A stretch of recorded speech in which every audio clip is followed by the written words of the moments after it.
Hey guys, it's Uzair here, and in this video, I'm going to be talking about why Instagram is pretty much the best platform when it comes to selling high ticket. Now, you're most probably a coach, creator, or consultant who's watching this video right now, and you're probably not leveraging Instagram to sell your high ticket offer. And with doing that, you're basically leaving money on the table because most people don't actually understand the exact power of Instagram. And in this video, actually, by the end of this video, you'll understand why Instagram is super duper important and how to actually leverage it in order to actually sell your high ticket program. And if you genuinely implement the principles which I'm about to tell you in this video, you can easily expect some pretty good results over the next 60 or 90 days.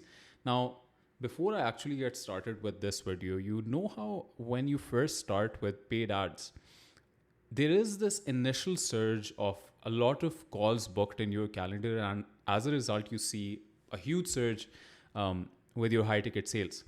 This is the exact thing which you can expect with your Instagram content when you first start.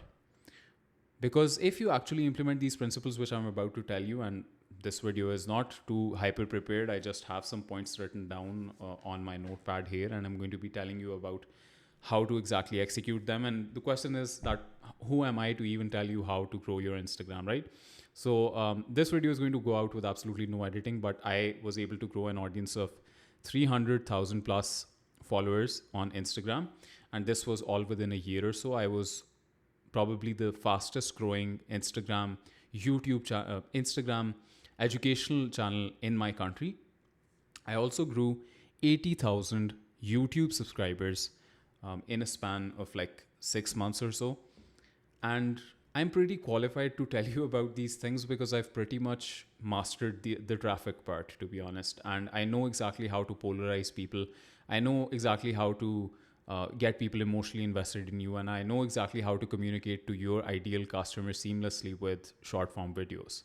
So, the first point which we're going to be talking about is the billboard effect, or the same effect that branding campaigns basically have in meta ads. So you've probably noticed that a lot of big brands, these Pepsi, 7 Up, Coca Cola, all of these brands basically put up billboards on which they're basically showcasing a certain emotion. And as a layman, you might be thinking that how do these kinds of ads actually get Coca Cola or Pepsi more sales? Right, because this is something which I used to think of as a kid when I used to see these billboards, that why do these big brands even need these billboards in the first place. But what I realized was your brand awareness needs to be in the top of your ICP's head consistently. And this is with the same thing that Alex Hormozy talks about with distribution as well. You've seen a lot of creators online basically go viral because of clipping. And clipping basically worked because of mass distribution. Instagram basically gets you that distribution, which YouTube can't get you. So the billboard effect basically does the same thing which branding campaigns do in meta ads. So I personally have an e-commerce brand as well. Let me just show you what we sell. So we basically sell teeth whitening strips, and we're a direct-to-consumer e-commerce brand based in my country. And we generally notice that whenever we start to run ads, we first tend to run some branding campaigns.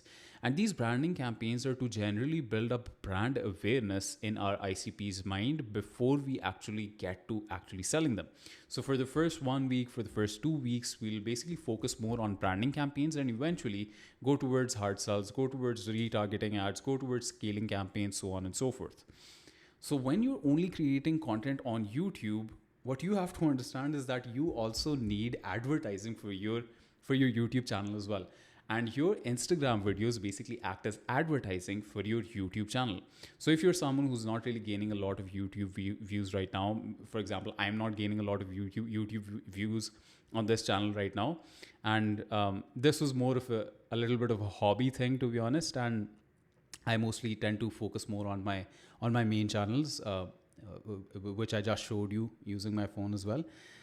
But your YouTube channel also needs advertisement, and that advertisement is going to be achieved by Instagram.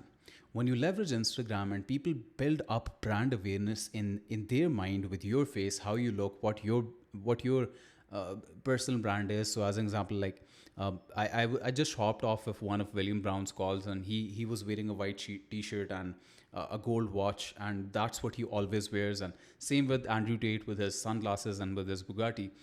And these are basically things that people start associating with you, and you need to make sure that you also build up that brand awareness by mass distributing a lot of Instagram content. And that is going to be achieved when you stop only relying on YouTube and start making content on Instagram as well, because that's when the billboard effect will take place and people will start reeling into your YouTube channel, because they'll be like, man, I really resonate with what this guy is saying. Maybe I should go ahead and watch his YouTube videos as well.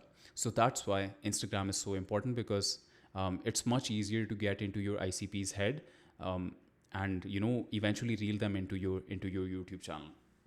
The second thing which I'm going to be talking about is the creator muscle.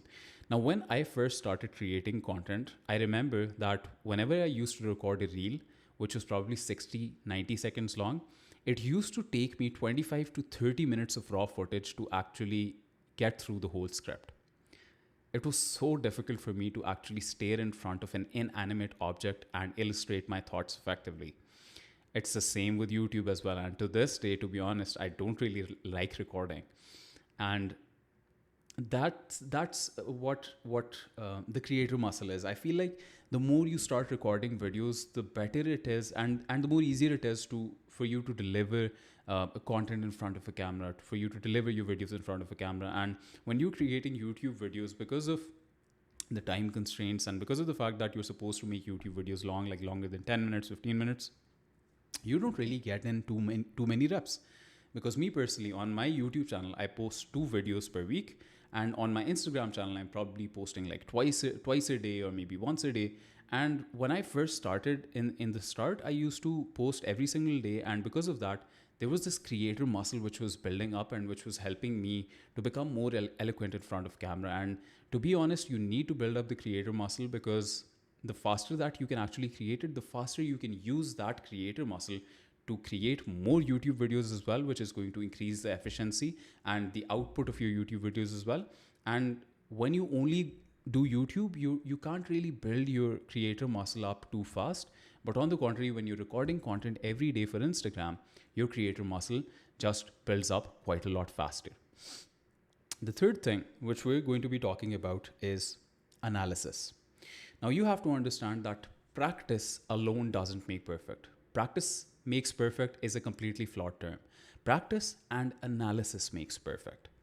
Now, I want to genuinely ask you that if you're only uploading 1 or 2 YouTube videos per week in the start, and you're posting 1 or 2 YouTube videos in the start per week, and you're not really getting that much data to really analyze on because of the limited amount of videos that you post. But if you were to actually go on Instagram, you would post every single day, you would try out different formats, you would try out different scripting procedures, and as a result, you would basically learn the principles which would get you the most effective results on Instagram.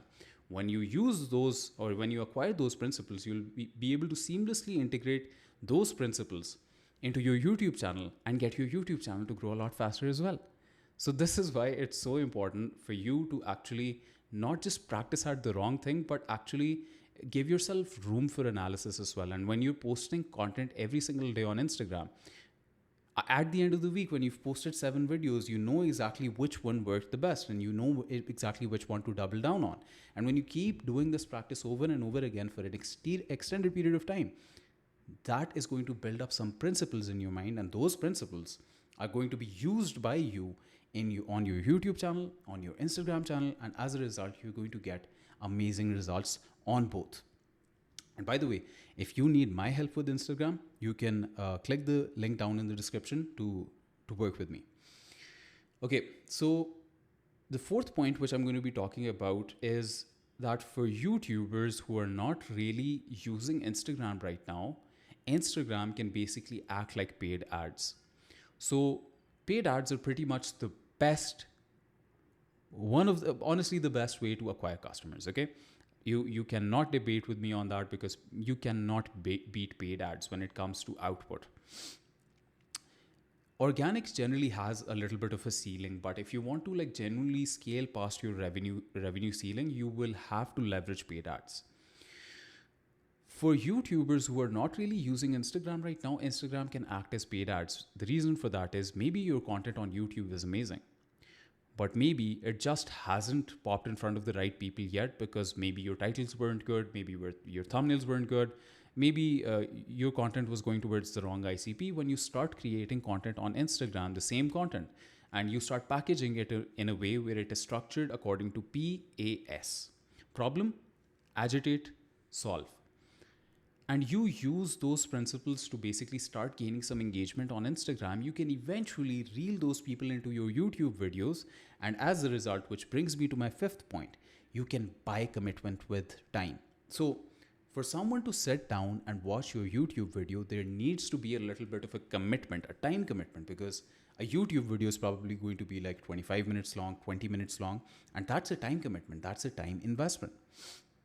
And you can buy that commitment with Instagram, because just imagine this for a second.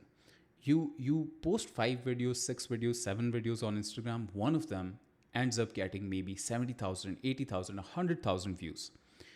You can use those 100,000 views and reel them into your YouTube channel. And as a result, you can buy the time commitment, because people were actually interested by that reel that you posted.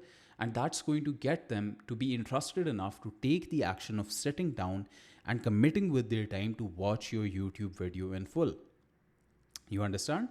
So you need to make sure that you're posting a lot of content on Instagram, because that is going to buy the time commitment which is needed for them to actually sit down and watch your YouTube videos in full. So again, if you're not using Instagram, you're leaving a lot of money on the table. And if you're a coach, creator, and or consultant who wants my help with this stuff, because I personally grew an audience of 0 to 300,000 plus followers on Instagram, all in a space of a year, and I was the fastest growing Instagram educational channel in my country. So I've pretty much dialed in the whole traffic part, and if you need my help, you can click the link down in the description to work with me. And let me know how you like this video, and if you would like me to go more in depth on Instagram, because there's a lot of shit to cover.